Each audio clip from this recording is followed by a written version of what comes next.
Olá, meu povo! Bom dia, boa tarde, boa noite. Depende da hora que você está ouvindo o nosso podcast. E no podcast de hoje, iremos trazer um assunto muito importante. Assunto esse que já caiu em muitos vestibulares e é pauta de várias discussões até hoje: os projetos amazônicos. E para esse bate-papo, iremos trazer o empresário Gabriel Ferreira de Oliveira, que é mestre neste assunto. Oi, gente, é um prazer imenso estar aqui com vocês e estar podendo falar algo que eu gosto tanto, a Amazônia. Mas antes da gente começar a falar desses projetos tão importantes para a Amazônia e ao seu redor, vamos falar um pouquinho de como tudo começou. Bom, os limites do território brasileiro e seu controle sempre foram um dilema para os governantes do país, né? E durante o período do regime militar, entre 1964 e 1985, a busca pela soberania do espaço brasileiro se tornou uma prioridade. É verdade, nesse período foram instituídos projetos de defesa do território nacional contra os interesses crescentes das nações estrangeiras sobre riquezas existentes no país, principalmente na região norte, mas em específico a Amazônia, pelo fato da região possuir um alto potencial econômico. Isso mesmo, meu amigo. Agora que falamos um pouco de como tudo começou, podemos partir para o assunto principal do nosso podcast de hoje: os projetos amazônicos. Projetos esses que passaram por diversas dificuldades, como o clima chuvoso, dificultando o patrulhamento e as grandes áreas de floresta, que impedem a visualização aérea de possíveis atos ilícitos que ocorrem sob as copas das árvores, além de muitos rios que facilitam a navegação e dificultam o controle das autoridades. Iremos falar hoje do projeto Jari, Radan, Calha Norte, Sivan. Iremos falar também um pouquinho dos novos projetos que foram criados ou estão em fase de criação nos dias atuais.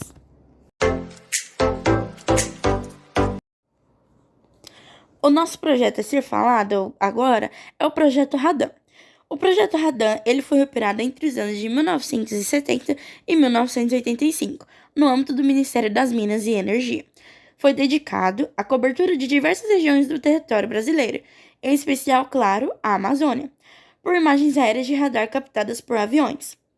O uso desse radar permitiu colher imagens da superfície sob a densa cobertura de nuvens e de florestas. Com base na interpretação dessas imagens, foi realizado um amplo estudo integrado no meio físico e biótico das regiões abrangidas pelo projeto, que inclui textos analíticos e mapas temáticos sobre geologia, geomorfologia, pedologia, vegetação, o uso potencial da terra e capacidade de uso dos recursos naturais renováveis, que, até hoje, é utilizado como referência nas propostas de zoneamento ecológico na Amazônia brasileira.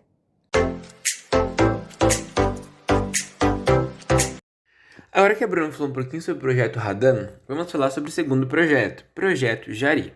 Jari é uma fábrica existente às margens do rio Jari, para a produção de celulose e outros produtos, como gado e arroz. Isso mesmo, que teve início em 1967. O projeto foi idealizado pelo bilionário norte-americano Daniel Kate Ludwig. Perdão pelo meu inglês, gente. Ele mandou construir uma fábrica de celulose no Japão, na cidade de Kobe, usando tecnologia finlandesa. Foram construídas duas plataformas flutuantes com uma unidade para a produção de celulose e outra para a produção de energia. Ludwig adquiriu em 1967, na fronteira entre os estados do Pará e Amapá, uma área de terra de tamanho pouco menor que a do estado de Sergipe, para a instalação do seu projeto agropecuário. Ao longo do programa de instalação, enfrentou a desconfiança do governo e de uma parcela da sociedade. A área adquirida por Ludwig fez com que fosse provavelmente o maior proprietário individual de terras no Ocidente, isso mesmo que vocês estão ouvindo. A grandiosidade do Jari acentuava-se por ser a região totalmente desprovida de qualquer infraestrutura, ou seja, a região que ele começou a habitar para formar o seu projeto não tinha nenhum pingo de infraestrutura. Então, foi necessária a construção de portos, ferrovia e 9.000 quilômetros de estradas. Ali, Ludwig planejava instalar um projeto de reflorestamento com árvores de crescimento rápido, antevendo o aumento da necessidade mundial por celulose. Além disso, pretendia estender as atividades para a mineração, a pecuária, a agricultura, atraindo críticas de grandes ambientalistas. Como Ludwig já tinha se instalado aqui no Brasil, já estava montando a sua fábrica aqui, o que ele fez?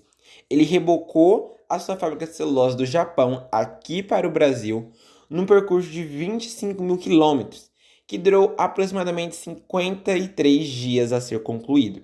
Além das instalações, todo o projeto ocupava uma área de 16 mil quilômetros quadrados. A construção de uma cidade para a moradia dos trabalhadores, além de hospitais e escolas na sede chamada Monte Dourado. A fábrica e implementos custaram em torno de 200 milhões de dólares. Isso mesmo, 200 milhões de dólares. Em 1982, ano de sua venda, a população do Jari alcançou a marca de 30 mil habitantes, ou seja, uma cidade bem povoada. Vendo que seu projeto não estava dando os resultados que ele tanto queria, Ludwig resolveu abandonar o projeto e vendê-lo.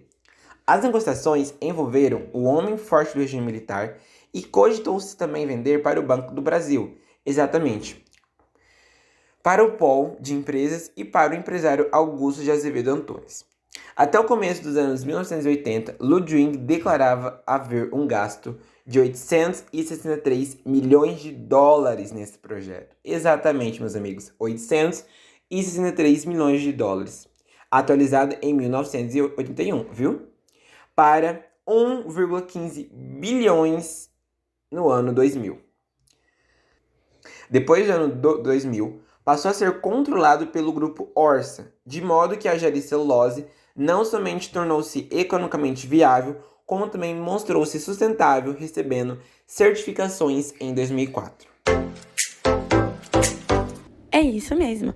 E agora eu voltei falando sobre o projeto Calha Norte, cujo seu título integral é Desenvolvimento e Segurança na região ao norte das calhas dos rios Solimões e Amazonas. Bom, o projeto Calha Norte, ele é um programa de desenvolvimento tanto civil quanto militar na região norte do Brasil. Ele é subordinado ao Ministério da Defesa do Brasil a partir da década de 1990.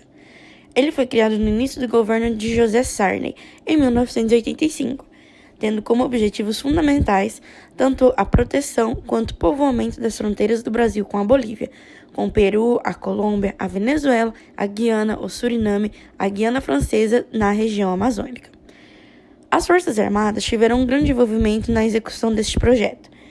De 1985 a 2010, o projeto cresceu em números absurdos, meu amigo.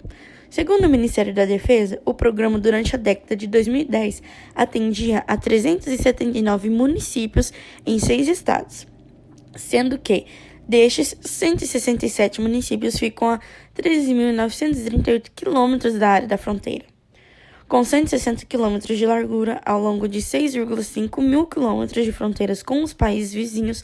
Essa faixa abriga 20 milhões de pessoas e uma área correspondente a 44,8% do território nacional. Agora vamos falar um pouquinho mais sobre o projeto CIVAM. CIVAM é um projeto elaborado pelos órgãos de defesa do Brasil com a finalidade de assegurar o espaço aéreo da Amazônia. Exatamente. Conta com uma parte aérea, o Sistema de Proteção da Amazônia, ou CIPAM. Este projeto visa atender a um antigo anseio das Forças Armadas, cujo desejo era a presença das Forças Armadas brasileiras na Amazônia, com a finalidade de fazer frente às manifestações de líderes internacionais contra os direitos do povo brasileiro sobre esta região. Os sucessivos projetos de internacionalização da Amazônia expurgaram essa percepção de ameaça sobre a soberania territorial da Amazônia brasileira. Para fazer frente a esse tipo de ameaça, as Forças Armadas, juntamente com os pesquisadores civis da região da Amazônia, propuseram a construção de uma ampla infraestrutura, e foi uma ampla infraestrutura mesmo, gente, de apoio à vigilância aérea e comunicação na região amazônica. Como parte do projeto CIVAM, foi construída a infraestrutura necessária para suportar a fixação de enormes antenas de radar, sistemas de comunicação, bem como de modernas aparelhagens eletrônicas. Também faz parte dessa infraestrutura a integração com o satélite brasileiro de sensoriamento remoto, que permite fiscalizar o desmatamento da Amazônia. Ou seja, percebemos que o projeto Civan ele é muito importante para a Amazônia. Mas como andam esses projetos atualmente, Breno? Bom, Bruna, atualmente o projeto Calha Norte ele cobre 32% do território nacional. Exatamente. Dos 194 municípios atendidos, 96 estão situados na faixa de fronteira. A gestão do projeto Calha Norte está vinculada ao Ministério da Defesa, depois de ter passado por diversos órgãos diretamente vinculados à Presidência da República. Já o projeto Jari comporta um aumento de 20% da produção e a possibilidade de criação de uma nova linha de celulose, é isso mesmo, para outras 750 mil toneladas. Enquanto a Amazônia Azul estão as reservas do pré-sal e deles se retira cerca de 85% do petróleo, 75% do gás natural e 45% do pescado produzido no nosso país. Via rotas marítimas são escoados mais de 95% do comércio exterior brasileiro. Nessa área existem recursos naturais e uma rica biodiversidade, ainda inexplorados. Bom, galera, agora que já falamos sobre os principais projetos, vamos conversar com o nosso entrevistado, Gabriel, sobre esse assunto. Passa a vez para a Bruna. Gabriel, e agora? Na sua concepção, na sua visão, qual é o projeto dentre esses que seria o mais importante? Bom, Bruna, como vocês acabaram de falar, os projetos amazônicos são de extrema importância para o bom manejo da Amazônia. O Brasil, ele é um país continental. Ele faz fronteira com vários países da América do Sul, mas se eu pudesse escolher um projeto que visa principalmente a segurança das fronteiras do país, seria o projeto Calha Norte. Além de aumentar a presença do poder público na sua área de atuação, contribui para a defesa nacional além do aspecto militar. Nesse ponto, o programa também está alinhado com os objetivos e diretrizes da Estratégia Nacional de Defesa do Brasil, proporcionando também assistência às populações e fixam elas nessa região fronteirística, principalmente com regiões tipo Suriname, Guiana, Colômbia, Venezuela, países que possuem a Amazônia em seus territórios. Além de também ser uma estratégia muito boa para aumentar a densidade demográfica da região norte. Então, se eu pudesse escolher uma, seria o projeto Calha Norte. Que legal! Que bom saber disso. A sua visão ela é bem ampla. Bom, gente, agora que a gente já falou um pouquinho mais sobre os antigos projetos amazônicos, já falamos como eles estão atualmente e já perguntamos para o nosso queridíssimo entrevistado de hoje qual é, tipo, na concepção dele, qual projeto é o mais importante para a Amazônia atualmente. Vamos agora falar um pouquinho mais sobre os projetos recentes. Projetos esses que já foram aprovados ou estão em fase de aprovação, né, para poderem ser implementados, que são o projeto Arapaima, Bolsa Floresta Mais e monitoramento da cobertura florestal na Amazônia Regional. E quem vai falar sobre eles é o nosso querido entrevistado, o Gabriel. Bom, como o Breno acabou de falar, irei discorrer um pouco sobre os projetos amazônicos atuais. Arapaima, também conhecido como OPAM, Bolsa Floresta e a Organização do Tratado de Cooperação Amazônica Ótica, ou então monitoramento da cobertura florestal da Amazônica Regional. Bom, primeiramente irei falar sobre o Arapaima. Ele tem como principal objetivo apoiar o manejo pesqueiro de recursos florestais não madeireiros em terras indígenas e também unidades de conservação, além de também ter um fortalecimento das associações dos indígenas e dos produtores extrativistas. Bom, como acabei de falar, os principais envolvidos nisso e também beneficiários são os povos indígenas e toda a comunidade extrativista, tendo uma abrangência territorial muito grande, desde o Espírito Santo até as bacias do Médio do Juruá e do Médio Solimões, no estado do Amazonas, tendo um valor médio de projeto com pouco menos de R$ 6.500.000.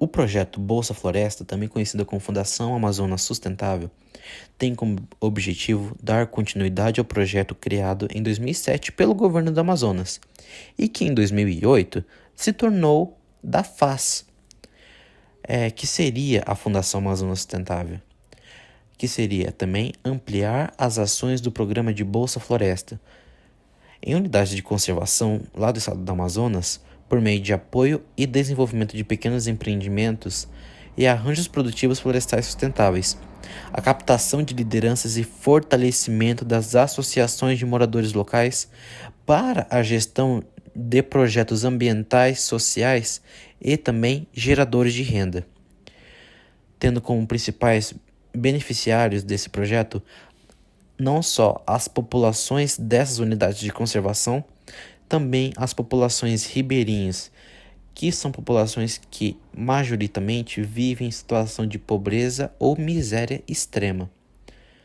tendo uma abrangência territorial de cerca de mais ou menos 16 unidades de conservação do Amazonas, cerca de 10,9 milhões de hectares. E também um valor total de projeto que ultrapassa os 31 milhões de reais. Ou seja, um projeto extremamente bom e também extremamente caro. Por último, mas não menos importante, o monitoramento da cobertura florestal na Amazônia Regional, também conhecida como OTICA, a Organização do Tratado de Cooperação Amazônica, que tem como principal objetivo contribuir para o desenvolvimento da capacidade de monitoramento do desmatamento, mudanças do uso da terra e aproveitamento florestal dos países membros da OTICA, que seria Bolívia, Brasil, Colômbia, Equador, Guiana, Peru, Suriname e Venezuela, abrangindo territórios da América do Sul inteiro, sendo um projeto continental. Esses projetos são realmente muito importantes para a região norte, em especial a Amazônia. Realmente, Bruna. Hoje o Gabriel trouxe pra gente algo muito importante para o futuro. E esse tema, gente, é tema que pode vir a cair em redações ou até mesmo nos vestibulares da vida. Então, nós acabamos por aqui o podcast de hoje. E muito obrigado pela presença do Gabriel. Muito obrigado ao meu parceiro de podcast. E obrigado a todos vocês ouvintes que estavam aqui conosco até o momento. Muito obrigada e até o próximo podcast. Eu que agradeço, espero que o povo de casa tenha gostado do nosso podcast de hoje. E é isso, meu povo. Obrigado a todos que ouviram a gente até aqui. E até o próximo podcast. Tchauzinho, galera!